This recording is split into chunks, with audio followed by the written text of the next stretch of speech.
अस्सलामुअलैकुम, welcome to our channel. मैं हूं अरीबा। जैसे कि आप जानते हैं कि हम रोज़ाना दीनी टॉपिक्स पर वीडियोस लेकर आते हैं, तो आज का हमारा टॉपिक है चुगलखोरी। चुगलखोरी चुगलखोरी होता क्या है? एक होता है चुगलखोरी और एक होता है गीबत। इनमें ज़्यादा फर्क नहीं है। गीबत होता है यानी किसी की बुराई करना, वो भी तब जब वो मौजूद ना हो, यानी कोई किसी का हमें कोई ऐब मालूम पता चल गया, वो मौजूद नहीं है और उस ऐप को अल्लाह ताला ने उसको छुपा रखा था, लेकिन हमने उसे लोगों के सामने बयान कर दिया, तो वो क्या हो गया? वो हो गई गीबत। उसको बुरा भी लग सकता है जब उसे पता चलेगा कि मेरा इन लोगों ने मेरी ये बात फैला दी है या लोगों को बता दी। हालांकि अल्लाह ताला ने छुपा रखी थी, क्योंकि अल्लाह ताला तो कादिर है हर चीज़ पर। वो जो चाहते हैं वो जाहिर कर सकते हैं, लेकिन अल्लाह ने छुपा रखी थी, लेकिन आप लोगों ने उसे जाहिर कर दिया, तो वो क्या हो गया? गीबत।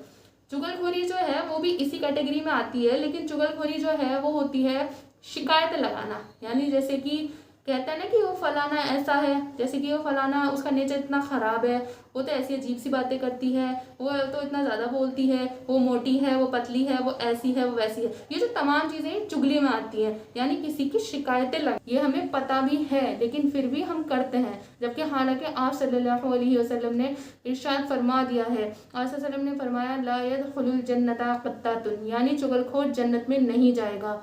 खुल्लम खुल्ला हमें ये बताया जा रहा है कि चुगलखोर जन्नत में नहीं जाएगा। फिर भी हम इस चीज़ से बाज नहीं आते, हम लोग चुगली करते हैं, कर ही देते हैं। ये कहने को तो बहुत छोटा सा अमल है, लेकिन ये देखने में ही, सुनने में ही छोटा सा अमल लगता है, लेकिन इसकी सज़ा बहुत ज़्यादा है।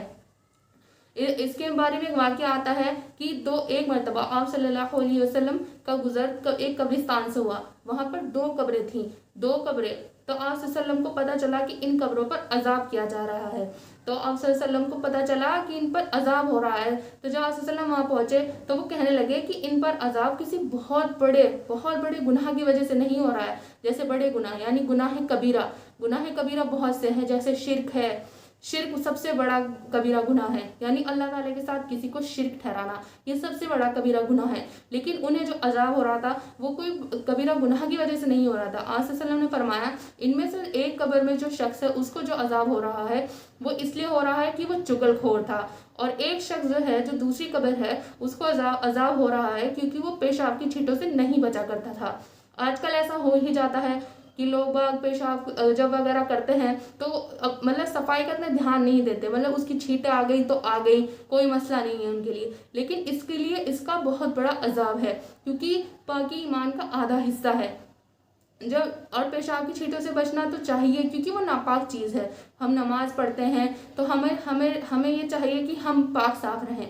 तो फिर आप सल्लल्लाहु अलैहि वसल्लम को ये लगा कि इन पर ये अजाब हो रहा है, तो आप सल्लल्लाहु अलैहि वसल्लम ने एक टहनी तोड़ी। तो आप सल्लल्लाहु अलैहि वसल्लम ने उसके 2 टुकड़े कर लिए, और वो टहनी बिल्कुल सब्ज थी, यानी हरी भरी, यानी ताज़ा लकड़ी थी। तो एक टुकड़ा एक शख्सी कब्र पर रख दिया और एक दूसरे शख्सी कब्र पर रख दिया, और कहने लगे इन लोगों के अजाब में जब तक कुछ न कुछ आसानी होती रहेगी, जब तक ये जो टहनियाँ हैं ये हरी भरी हैं, क्योंकि जो हरी भरी टहनियाँ होती हैं वो अल्लाह ताला की तस्बीह बयान करती हैं। तो जब अल्लाह ताला की तस्बीह बयान होती रहेगी तो अल्लाह ताला की रहमत ज़रूर नाजिल होगी। तो जब तक इनमें अजाब में कुछ ना कुछ तो कमी आएगी। ये लोग जन्नत में नहीं जाएंगे, यानी जब तक ये अपनी सज़ा ना पूरी कर ले। और वो सज़ा ऐसी वैसी सज़ा नहीं होगी। वहाँ की सज़ा यहाँ की सज़ाओं की तरह नहीं है कि एक थप्पड़ लगाया और सज़ा मिल गई, नहीं। वहाँ अल्लाह ताला की सज़ा बहुत ज़्यादा बड़ी सज़ा है। माना कि उसकी रहमत उसके गुस्से से ज़्यादा बड़ी है, लेकिन हमारे अमाल देखिए, हमारे कैसे अमाल हैं। आजकल हम ऐसे अमाल ही नहीं कर रहे हैं। फिर हम कहते हैं आजकल हम पर इतनी परेशानियां आ गई हैं, हम अब इतने परेशान हैं, हम डिप्रेशन में चले गए हैं, हमें कुछ भी फ़ायदा नहीं हो रहा है कहीं से भी। लेकिन हम ये नहीं देखते कि हमारे अमाल किस तरह के हैं, जबकि हमारे तमाम अमाल सब ऐसे हो गए हैं, हम कुछ भी आज अल्लाह के लिए नहीं कर रहे, हम सिर्फ अपनी पड़ी हुई है। और चुगलखोरी तो बहुत ज़्यादा आम हो गई है।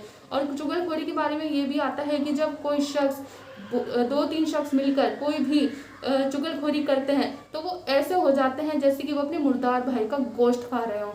अब कौन ये शख्स पसंद करेगा कि वो अपने मुर्दार भाई का गोश्त खाए? अल्लाह हमें इनसे बचाए, क्योंकि चुगलखोरी की सज़ा बहुत ज़्यादा बड़ी है। तो हमें कोशिश करनी चाहिए कि हम चुगलखोरी से बचें। और चुगलखोरी अब तो बहुत ज़्यादा आम है, तो हमें बचनी चाहिए। कि महफिलों में बैठते हैं तो चुगलखोरी होती ही है, कोई ना कोई कुछ ना कुछ कह ही देता है। तो हमें चाहिए हम उन्हें भी रोकें और खुद भी इस चीज़ से बाज रहें। तो बस आखिर में हमें अल्लाह ताला से दुआ करनी चाहिए कि अल्लाह ताला हमें चुगलखोरी से बचने वाला बनाए और हमें अल्लाह की इबादत करने वाला बनाए। आमीन सुम्मा आमीन। वमा अलैना इल्लल बलाग। और मेरी आपसे ये एंड में यही रिक्वेस्ट है कि आप हमारी वीडियो को लाइक करें, ज़्यादा से ज़्यादा शेयर करें और चैनल को सब्सक्राइब कर लीजिए और बेल आइकन को दबा दीजिए, जिससे कि आपको हमारी कोई भी वीडियो आए तो उसका नोटिफिकेशन सबसे पहले मिल जाए। Thanks for watching.